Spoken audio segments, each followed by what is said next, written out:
साधकों ने प्रश्न किया है, जब भीतर की वो दिव्य ध्वनि सुनाई नहीं देती, जब साधना में बार बार विघ्न आते हैं, तो क्या ये हमारी कमी है? क्या हम उस अनंत की पुकार के योग्य नहीं हैं? यह प्रश्न सीधा आत्मा को छूता है और आज हम इसी प्रश्न को समझेंगे। जैसे कोई शांत झील में धीरे से कंकड़ गिरता है और हल्की सी तरंग उठती है, वैसे ही अनहद नाद, वो अनंत ध्वनि हमारे भीतर पहले से ही गूंज रही है। वो बाहर से नहीं आती, न किसी यंत्र से, न किसी शब्द से। वो तो हमारे भीतर के परम स्रोत से उठती है, वहीं से जहां आत्मा का गहराई से मिलन होता है। यह साधना कोई सामान्य अभ्यास नहीं, यह आत्मा की घर वापसी है। इसे ही कहते हैं शब्द योग, ध्वनि योग, एक ऐसी यात्रा जहां हम अपनी ही अंतरात्मा की पुकार को सुनना सीखते हैं। पर यह मार्ग सहज नहीं होता। जो साधक इस पथ पर चलने का साहस करते हैं, उन्हें अक्सर रुकावटें मिलती हैं। कभी शरीर साथ नहीं देता, कभी मन भटकता है, कभी भावनाएं बिखर जाती हैं और कभी आत्मा चुप हो जाती है। यह साधना उतनी ही सूक्ष्म है जितनी आहट हवा की होती है। लेकिन यदि हम धैर्य रखें, नियमित रहें और भीतर उतरने की कला सीखें, तो ये सभी रुकावटें भी एक दिन मार्ग बन जाती हैं। जैसे संत कबीर कहते हैं, धीरे धीरे रे मना, धीरे सब कुछ होए, माली सींचे 100 घड़ा, रथु आए फल होए। हर साधक के जीवन में वो ऋतु आती है जब भीतर का बीज अंकुरित होता है, जब शोर थमता है और मौन बोलने लगता है। इसलिए जब आप रुकावटों से घिरें तो घबराएं नहीं, जान लें यही संकेत है कि आप सही दिशा में जा रहे हैं। यह लेख उसी सच्ची खोज को समर्पित है जहां हम इन बाधाओं को नकारते नहीं, बल्कि उन्हें समझकर आत्मा के पथ में परिवर्तित करते हैं। जैसे जैसे हम इस भीतर की यात्रा में उतरते हैं, साधकों का अगला स्वाभाविक प्रश्न बनता है, यह अनहद नाद आखिर है क्या? क्या यह सच में सुना जा सकता है? और इसका उद्देश्य क्या है? इस प्रश्न में एक गूढ़ प्यास छुपी होती है, आत्मा की वही पुरातन पुकार जो जन्मों से उत्तर खोज रही है। अनहद का अर्थ होता है वह ध्वनि जो किसी भी वाद्य से नहीं निकली, कोई घंटी नहीं बजाई गई, कोई सितार नहीं छेड़ी गई, फिर भी वह भीतर कहीं स्वाभाविक रूप से गूंज रही है। यह कोई कल्पना नहीं, बल्कि साधना की गहराई में एक बहुत ही जीवंत और सजीव अनुभव है। जैसे कोई चुपचाप आंखें बंद करे और एक दिन भीतर कहीं हल्की सी टुनकार सुनाई दे, कभी घंटे जैसी, कभी शंख की तरह, कभी जल की बूंदों की मीठी गिरावट, या कभी जैसे कोई बांसुरी बहुत दूर से बज रही हो। यह हर किसी के लिए अलग हो सकती है, पर जो भी हो वह होती है भीतर से आने वाली, दिव्य और निःशब्द शांति से भरी हुई। लेकिन यह सुनने के लिए सिर्फ कान नहीं चाहिए होते, चाहिए होता है एक शांत मन, एक समर्पित हृदय और वह गहराई जहां आत्मा खुद बोलने लगती है। और यही इस साधना का उद्देश्य भी है कि हम बाहर से हटकर भीतर की ओर मुड़ें। जब मन शांत होता है, इंद्रियां संयमित होती हैं और ध्यान स्थिर होता है, तब हम आत्मा से मिलना सीखते हैं। यह साधना कोई दिखावा नहीं, कोई सिद्धि नहीं, यह तो वह सीढ़ी है जो हमें जन्म मरण के चक्र से बाहर निकालती है। हम धीरे धीरे उस मौन की ओर बढ़ते हैं जहां सब कुछ कहा जाता है बिना शब्दों के। जैसे श्री गुरु ग्रंथ साहिब में लिखा है, शब्द गुरु सुरत धुन छेला, अर्थात शब्द ही गुरु है। और जब हमारी सुरत उस ध्वनि से जुड़ जाती है, तब साधक एक सच्चा चेला बनता है। तो आइए, अब जब हमने जाना कि यह अनहद क्या है और क्यों इसका अनुभव महत्वपूर्ण है, तो आगे बढ़ते हैं और समझते हैं कि इस पवित्र राह में कौन कौन सी बाधाएं आती हैं और उन्हें हम प्रेम व समझदारी से कैसे पार कर सकते हैं। और जब हम इस भीतर की ओर जाने वाली यात्रा पर बढ़ते हैं, तब पहला पड़ाव आता है शरीर, हमारा यह मंदिर जो आत्मा को इस जीवन में स्थान देता है। कई साधकों ने अनुभव किया है कि जब वे ध्यान करने बैठते हैं तो शरीर साथ नहीं देता। पीठ में खिंचाव, घुटनों में पीड़ा या कमर में झंझनाहट जैसी असहजता उन्हें बार बार ध्यान से बाहर खींच लाती है। और तब मन यह सोचने लगता है, क्या मैं इस साधना के योग्य नहीं हूँ? लेकिन नहीं, ये रुकावटें कोई संकेत नहीं कि आप असमर्थ हैं, बल्कि ये सिर्फ शरीर की पुकार है थोड़ा और जागरूक होने की। ध्यान में स्थिर बैठना केवल आत्मिक अभ्यास नहीं, एक शारीरिक तप भी है। इसलिए हर साधक के लिए ज़रूरी है कि वह अपने शरीर के साथ मित्रता करे। सरल योगासन जैसे सुखासन या वज्रासन या प्रारंभ में कुर्सी का सहारा लेकर बैठना, यह कोई बाधा नहीं बल्कि एक बुद्धिमत्ता है। आप जैसा सहज महसूस करें वैसा बैठें, बस नियमित रहें। कुछ साधकों को यह भी लगता है कि सांसें बहुत तेज या अनियमित हो जाती हैं, जिससे ध्यान टूटता है। लेकिन याद रखिए, सांस ही तो वह सेतु है जो शरीर और आत्मा के बीच सबसे कोमल संपर्क बनाती है। जब हम कुछ देर बस धीरे धीरे गहरी सांसें लेते हैं तो मन भी उसी लय में शांत होने लगता है। अनुलोम विलोम, भ्रामरी या सिर्फ अपनी सांसों को सुनना, ये सब साधना की तैयारी है। जैसे सुबह की पहली हवा फूलों को धीरे से जगाती है, वैसे ही ये छोटे छोटे प्रयास आपके भीतर की सुगंध को खोलते हैं। इसलिए यदि कभी नाक बंद हो या सांस भारी लगे तो घबराएं नहीं, प्राकृतिक उपाय करें और साधना को बोझ नहीं, प्रेम की प्रक्रिया समझें। हर साधक का शरीर अलग है और उसकी यात्रा भी। यह जानना ही आत्म जागृति की शुरुआत है कि हमें अपने शरीर के संकेतों को नजरअंदाज नहीं करना, बल्कि उन्हें सहारा देना है, क्योंकि यही शरीर वो नौका है जिसमें बैठकर हमें उस पार जाना है। और जैसे जैसे शरीर शांत होता है, अगली यात्रा शुरू होती है, मन की, भावनाओं की। चलिए अब वहां चलते हैं जहां सबसे अधिक हलचल होती है, मन के भीतर। और अब जब शरीर कुछ सहज हो गया तो हम धीरे धीरे उस अगले द्वार की ओर बढ़ते हैं जहां मन बैठा है, अपने ही ताने बाने में उलझा हुआ। यही वो जगह है जहां सबसे अधिक हलचल होती है।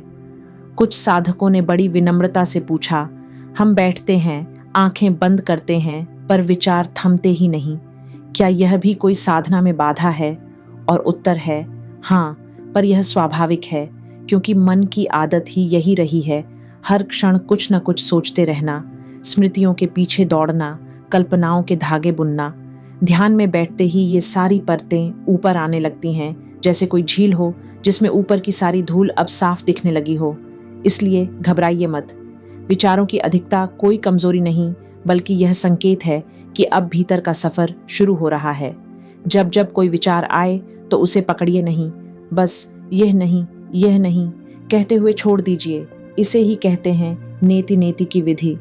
धीरे धीरे मन सांस के साथ लय में आना शुरू करेगा। आप चाहें तो कोई सहज मंत्र जैसे राम या सोहम को भीतर दोहराएं। यह मंत्र मन की चंचलता को प्रेम से थाम लेते हैं।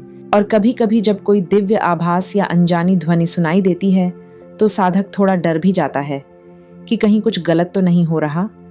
पर प्रिय आत्मन, यह अनुभव तो उस दरवाजे का संकेत है जिसे आप वर्षों से खटखटा रहे थे। डरे नहीं, यह मार्ग पूरी तरह सुरक्षित है। बस अपने भीतर एक संकल्प जगाए, मैं ईश्वर की शरण में हूँ और यह अनुभव मुझे उसी की ओर ले जा रहा है। धीरे धीरे यह विश्वास, यह समर्पण आपके भीतर वह मौन गहराई लाता है जहाँ डर पिघलने लगते हैं। कुछ साधक निराश भी हो जाते हैं कि इतनी साधना के बाद भी कोई अनुभव क्यों नहीं हो रहा। पर ध्यान कोई परिणाम देने वाला अभ्यास नहीं, यह तो एक भाव है। जैसे किसी को प्रेम करते हैं तो क्या हर दिन उसकी प्रतिक्रिया की प्रतीक्षा करते हैं?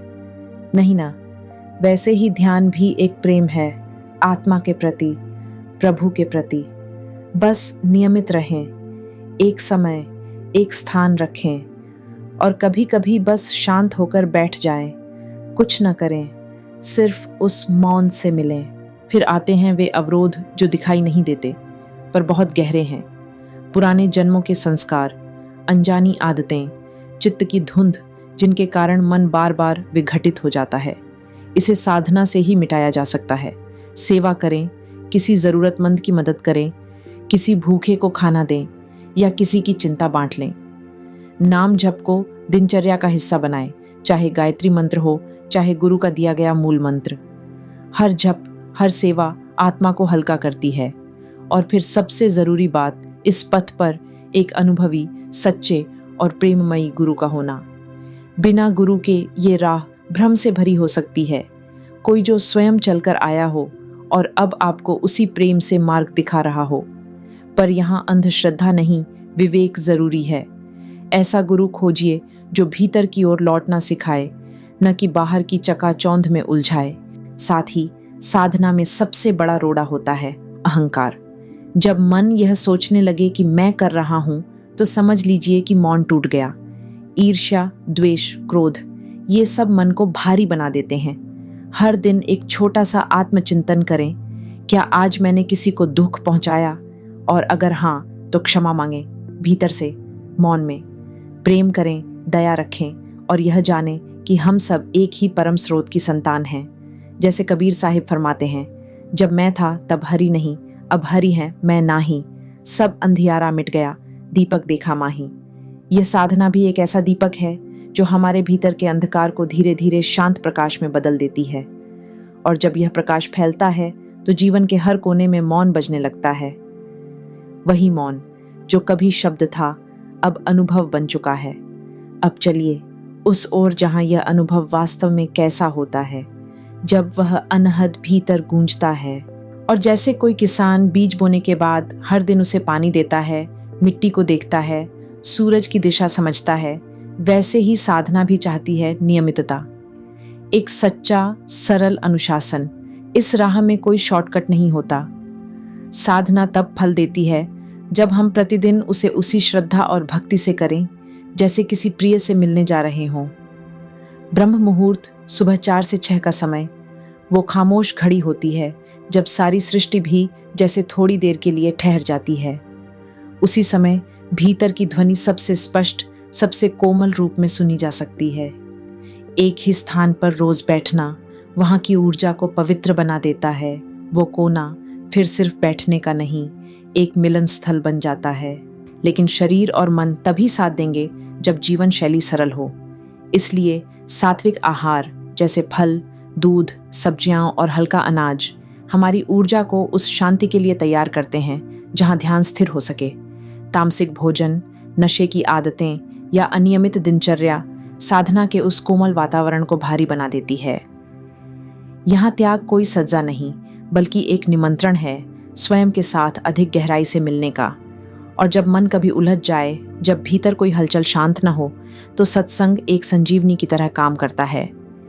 किसी अनुभवी संत की वाणी, किसी गुरुमुख का सच्चा अनुभव, कबीर की बानी, गुरु ग्रंथ साहिब का शब्द, ये सब ऐसे दीप हैं जो हमारे भीतर के अंधकार को बिना डांटे बुझा देते हैं। सप्ताह में एक बार ऐसा कुछ पढ़ना, सुनना और उसे अपनी डायरी में लिखना, यह सिर्फ अभ्यास नहीं, आत्मा का संवाद है जो धीरे धीरे स्पष्ट होने लगता है।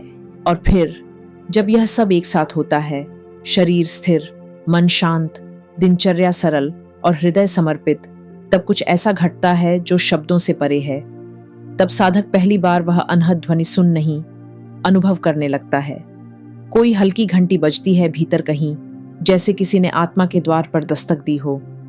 कभी वह जल की बूंदों की तरह टपकती है, मीठी, मासूम, कभी शंख की तरह गूंजती है और कभी जैसे कोई वीणा धीरे धीरे खुल रही हो भीतर। लेकिन ये सब ध्वनियां किसी कान से नहीं सुनी जाती, ये सुनी जाती हैं सूरत से, आत्मा के कानों से। और फिर एक समय आता है जब ध्वनि भी मौन हो जाती है। वह सब जो आप सुन रहे थे, वह अब एक चुप्पी में समा जाता है। एक ऐसा मौन जो बोलता है, समझाता है, बांधता नहीं, बस बहा ले जाता है। यही है शब्द ब्रह्म, वह अंतिम तट जहां आत्मा और परमात्मा एक हो जाते हैं, बिना किसी शोर के, बस एक दिव्यता में विलीन होकर। इस अवस्था तक पहुंचना ही इस साधना का सार है। और जो एक बार इस मौन को छू ले, वह फिर किसी शोर में खो नहीं सकता। और अंत में प्रिय आत्मन, जब हम इस पूरी यात्रा को एक बार फिर भीतर से महसूस करते हैं, तो समझ आता है कि अनहद नाद साधना कोई ध्वनि सुनने की तकनीक नहीं, बल्कि यह तो आत्मा के उस अंतः स्रोत तक पहुंचने की प्रक्रिया है जहां सब कुछ मौन है और फिर भी सब कुछ कहा जा रहा है। यहाँ जो भी रुकावटें आईं, शरीर की थकान हो, मन की उलझने हों, पुराने संस्कार हों या आध्यात्मिक भ्रम, ये सब उसी मार्ग के पत्थर हैं जो साधक को तेज नहीं, गहरा बनाते हैं। ये बाधाएं हमारी असफलता का संकेत नहीं, बल्कि ईश्वर की वह कोमल परीक्षा है जो पूछती हैं, क्या तुम सच्चे हो इस मिलन के लिए? इसलिए डगमगाइए मत, बस थोड़ा धैर्य रखें। जैसे चांदनी धीरे धीरे पूरी रात को आलोकित करती है, वैसे ही आपकी साधना धीरे धीरे आपके भीतर के अंधकार को शांत करेगी। प्रतिदिन कुछ पल ईश्वर के साथ अकेले बैठिए, उसी मौन में, उसी प्रतीक्षा में, और वह क्षण अवश्य आएगा जब भीतर से कुछ बहेगा, बिना शब्दों के, बिना कारण के, एक अमृत की तरह। गुरु की शरण में रहिए, उनका स्पर्श, उनका दृष्टिकोण, उनके मौन आदेश, ये सब आपकी आत्मा की नाव को धीरे धीरे किनारे तक पहुंचा देंगे। और सबसे महत्वपूर्ण, स्वयं पर विश्वास रखिए, आप उसी परम सत्ता की ही संतान हैं। वह अनहद, वह दिव्य ध्वनि, वह मौन आप में ही है, आपके भीतर ही प्रतीक्षा कर रही है।